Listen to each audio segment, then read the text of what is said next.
Hello and welcome to Real Estate Reality, our first 2026 episode, Darren. I'm so excited. No, you're not.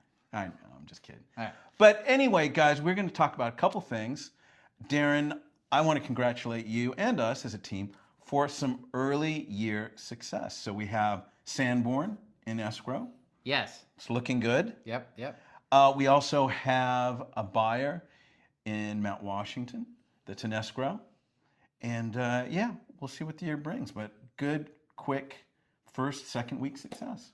Yeah, and just, quick framing of both of those. Sanborn has been on the market for a while. Yep. Condos have been tough. So it's great to see that coming up. Maybe True. a little bit of the interest rate movement help that. Right. And then with our buyer, finding a house with a lot of square footage at a reasonable price in a desirable neighborhood. He'll add some charm to it, but as we often talk about, finding value that exists out there. Well, and it doesn't happen as often as we'd like, right? So this was a great win for him and us. For sure. Yeah. So good news on that. The other thing we're going to talk about is Trump's new announcements about housing affordability and helping the home buyer. So, Darren, I'll just open it up. The two newest announcements were investor or institutional investors now being limited to buying more property, right? And then the second thing was his announcement of buying back in the amount of $200 billion mortgage-backed bonds, really. Securities. Yeah. So we'll talk about some other things, but what do you have to say about that? Yeah. So first off, they're just, posts, nothing more. Right. Nothing formalized. It's always put it out there and test it and see how the world reacts. There are many, yes, but those two specifically, the investor no longer purchasing single-family homes. Right. I think it's a great political component for him to take that approach. Right. It's easy to be angry at corporations. Right. It creates a villain. Sure it does. Right. It's all about creating the villain. He had Powell earlier, but now Powell's kind of a lame duck. He's leaving. There's a lot. So he needs another one. There's plenty of them. Right. There's no shortage. Right. But will it actually impact the market? Right. Is obviously what matters to the majority of people out there. Yep. So the institutional investment has been fading. Mm-hmm. And some of that's been picked up by a little bit of mom and pop stuff. Investors, but it's fading and it's less. Right. And if you pause that, I don't believe will have the really much of an impact. That's an approach that would increase inventory, which a lot of these are that they're being brought up and kind of tested. Right. So one thing I would add, and I'm pro anti-tax cut, but if you want to increase inventory, you could incentivize the investors that own a large pool of single-family homes, which I have said, and we have said multiple times over the years, this is a way to improve it. Reduce, you can either disincentivize or incentivize. You could reduce their taxes to get them off their books to get sold. Right. Or you could increase other taxes for holding them. Don't give them the benefits of depreciation on single family homes. Right. So you're incentivizing them to unload that product. Right. Well, that's the thing, as we were reading, really what we're looking at here is 1 to 3% of the market is institutional investors. It's not going to move the current needle. Purchasing. Yes. Yeah. Yes. Then the second one, buying back mortgage securities to try to free up cash flow. It could have, rates are drifting down now. Slowly, it's not huge. Right. They're like 6.06, I believe I saw this morning. So it could be a single bump.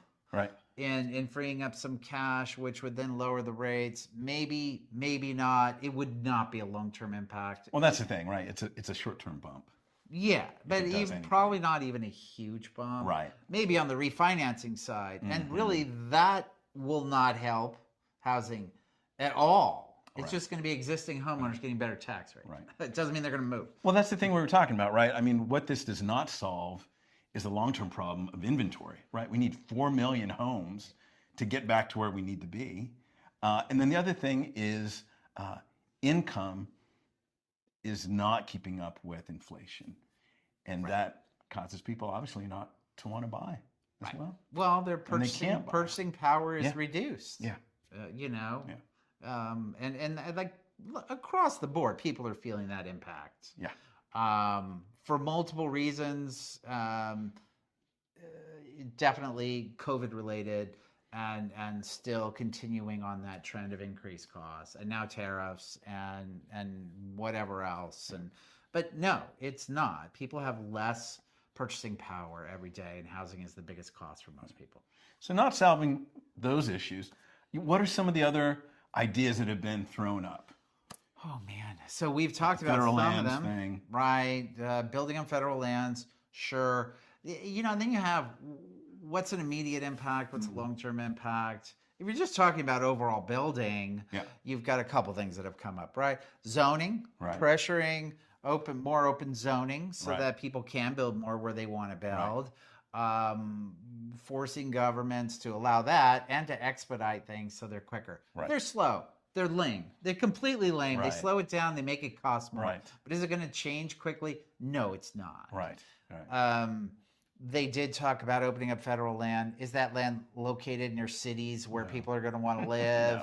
No, that's like a 10, 20-year project. Maybe there's a new city out in the middle of Nevada off the grid or something. Who knows?